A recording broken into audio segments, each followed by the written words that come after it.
Hi everyone, it's Sue Plumb here to share another scrapbook process video with you. Today's layout that I am sharing is a mixed media page, and I created this one using the August 2021 HIP kit.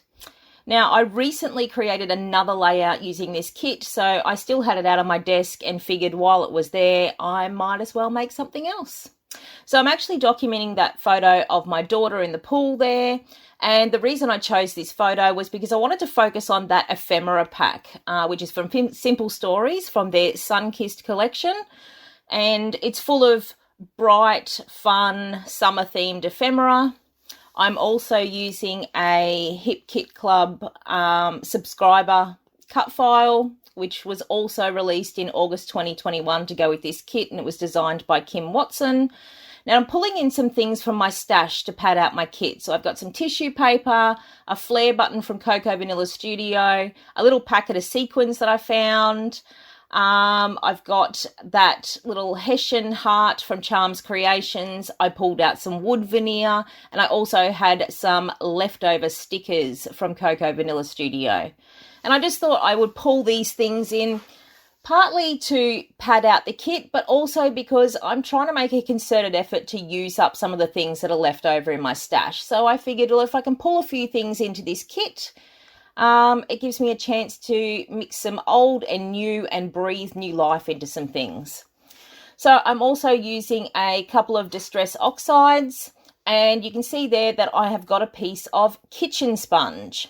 So the technique I'm going to be doing today was inspired by my fellow design team member at Cocoa Vanilla Studio, Josephine Vanderhoeven, who used this technique, and it was a technique that I hadn't done before. And you know me, I'm all about experimenting and having a go at things.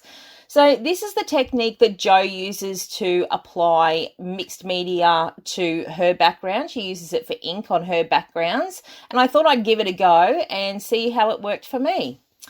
So Jo uses a simple kitchen sponge like this, which she cuts into pieces. Now that kitchen sponge has been slightly moistened under the tap, and then I squeezed out all the water. So it's just a little bit moist, but it's not wet. Jo then applies the ink to the sponge using a paintbrush, just like you saw me do there. So what I did is I just swiped my ink pad on my messy mat there, just used a moistened paintbrush just to stir it up and get it a bit more liquid. And then I'm using that to paint onto the sponge and then stamping on the page with it. Now, this technique has a couple of things going for it.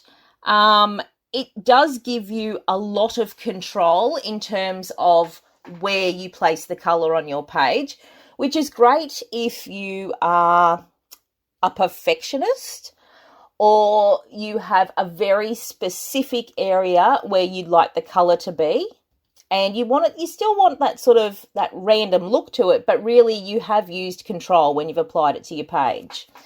Now, I went a little bit rogue with that spot that I just did there, and rather than using the paintbrush to apply the colour to the sponge, I actually just dipped the sponge straight into the colour just to see what sort of difference it would make on the page.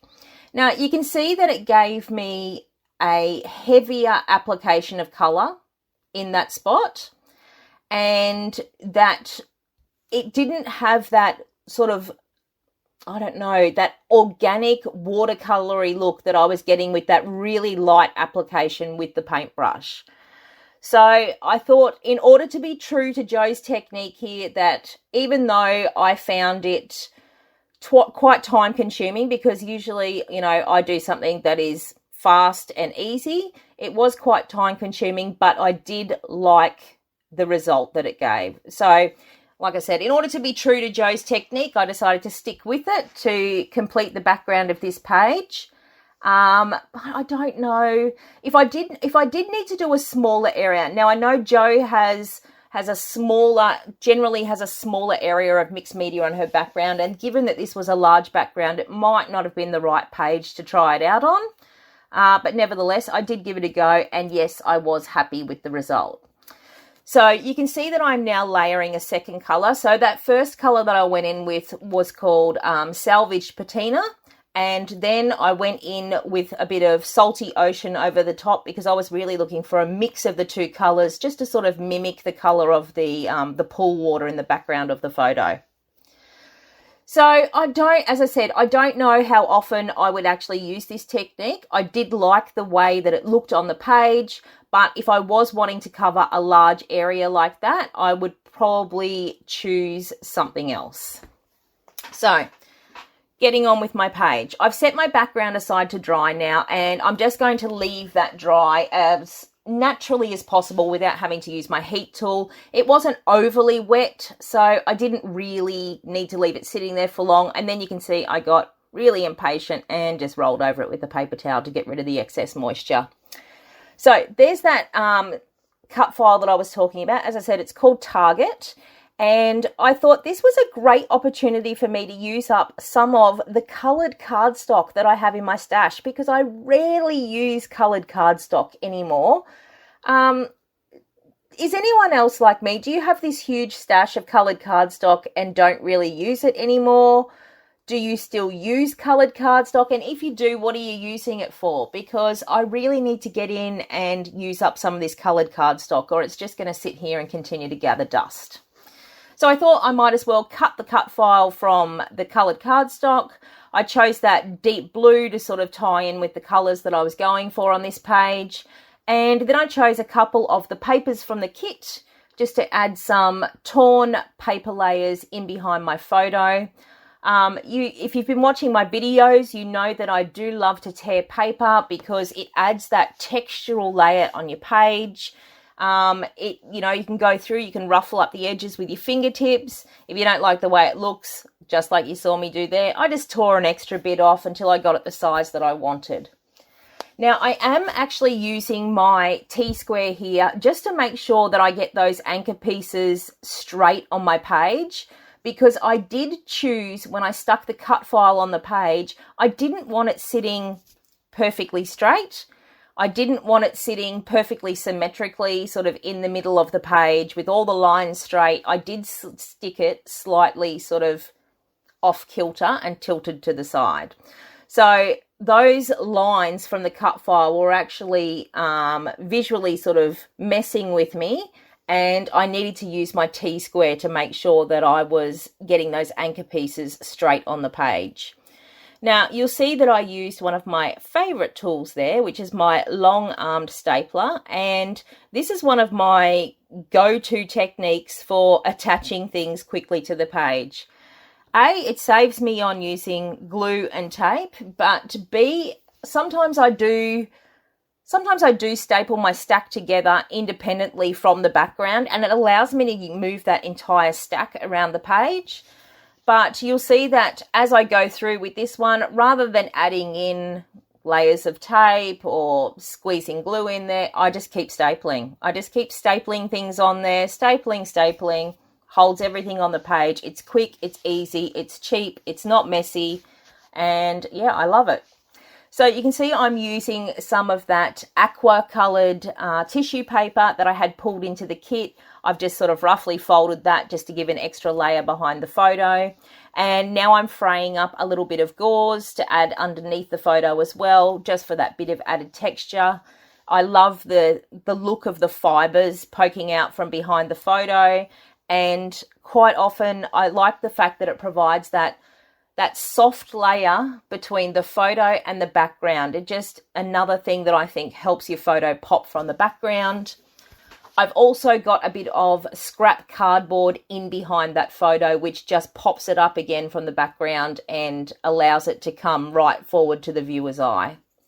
Now, I took the pattern paper, it was a Vicky Bouton one that's got all of those flowers on it. I took that off camera and I just fussy cut out a couple of flowers, and I also grabbed that little corner piece there that had the orange on it because I wanted to tuck that into my layers as well.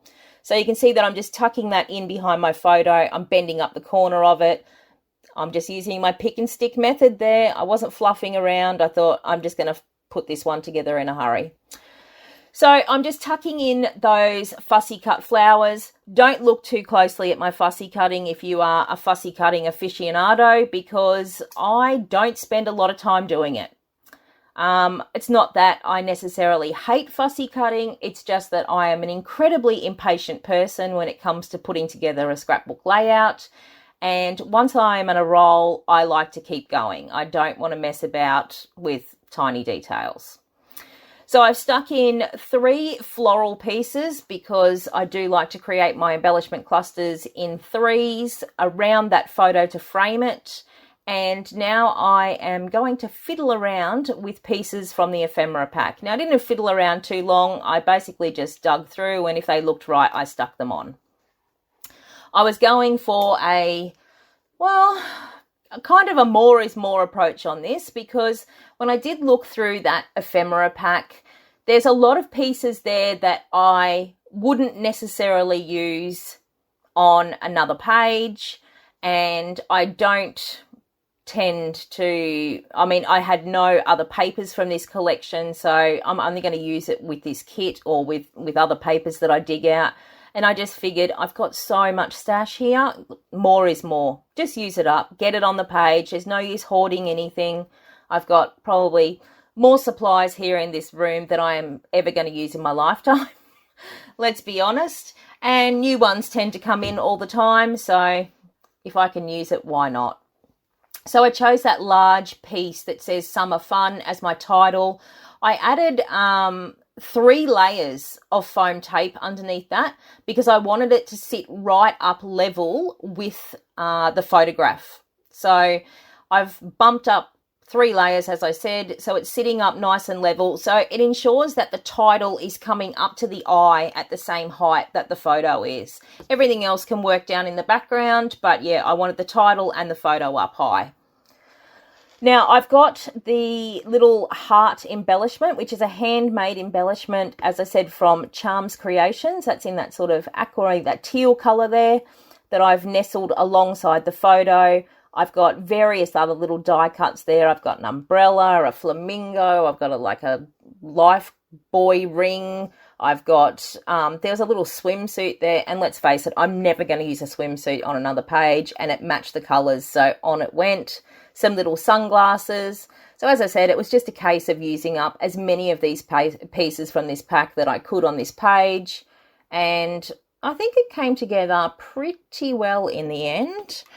So you can see there all the ephemera pieces. Well, I'm just about done with the ephemera pieces. I just stuck that little heart piece at the top there. Again, I used some foam just to pop it up and lift it from the background. Now, one of the other things that I had pulled out was that flare button. This was from a Cocoa Vanilla Studio collection from long ago.